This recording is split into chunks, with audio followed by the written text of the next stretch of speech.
अगला क्वेश्चन है, क्वेश्चन ये जेईई मेंस 2023 में पूछा हुआ क्वेश्चन है। क्वेश्चन बहुत बढ़िया क्वेश्चन है, सिंपल सा है।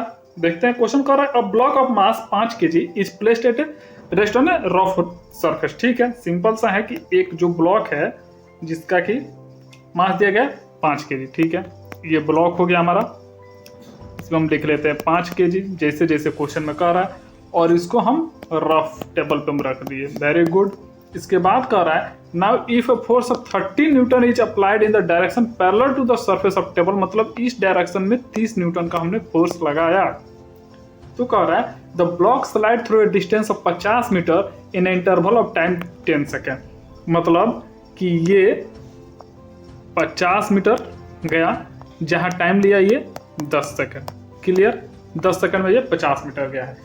अब ध्यान से देखिए, तो क्वेश्चन में कह रहा था कि ये जो ब्लॉक चला था वो रेस्ट से चला था, ठीक ना, एट रेस्ट पे था पहले, तो रेस्ट से चला, मतलब इनिशियल वेलोसिटी इसमें हम 0 ले सकते हैं।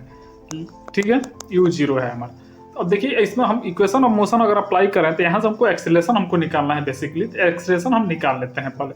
तो हम अगर करें कि s is equal to ut plus half at², तो यहाँ से तो ut तो 0 हो गया, ut ये पार्ट 0 हो गया क्योंकि u 0 है। ठीक है, तो s की जगह पर हम रख लेते हैं 50। ठीक है, हाफ, और एक्सीलरेशन हमको निकालना ही है, और t² मतलब 10 × 10 हम कर लेते हैं, तो यहाँ से ये 5 हो जाएगा। ठीक है, तो अब देखिए, तो इससे 50 हो जाएगा, तो ये कट जाएगा, मतलब एक्सीलरेशन यहाँ से आ जाएगा हमारा 1 मीटर पर सेकंड स्क्वायर। क्लियर, एक्सीलरेशन हम निकाल लिए हैं, ये है हमारा एक्सीलरेशन यहाँ से आ गया।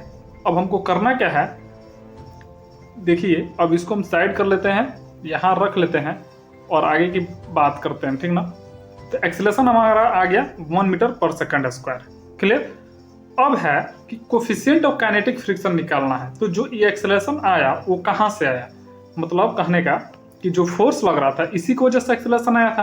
तो आगे की ओर फोर्स ये 30 न्यूटन लग रहा है, और फ्रिक्शन है इसमें, तो इसका मतलब पीछे भी एक फोर्स लगेगा जिसको हम F कहते हैं, जो F कितना होगा, μn होगा, μn होगा।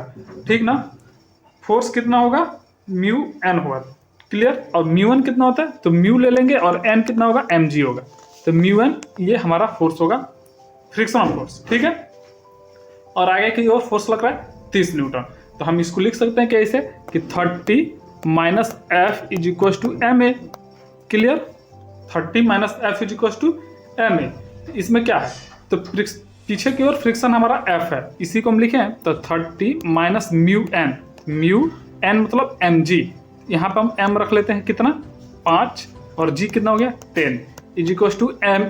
तो m कितना है 5, और एक्सीलरेशन कितना है 1। सब वैल्यू हम केवल पुट किए यहाँ पे, बाकी हम देख लेते हैं। बात समझ में आ रहा है ना कि हम क्या कर रहे हैं। ये चीज हम कहाँ से लिखे, फोर्स जो आगे की ओर है और जो पीछे की ओर से, उसी के डिफरेंस की वजह से हमारा एक्सीलरेशन आएगा, वही हम लिखे।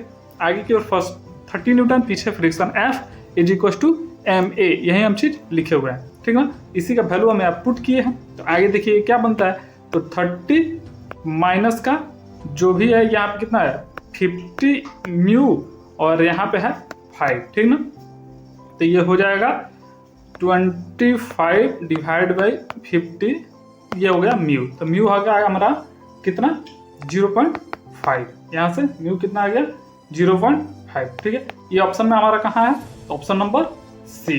क्लियर, तो ये क्वेश्चन बन गया, सिंपल सा था। अगला क्वेश्चन देखते हैं आप इसके बाद।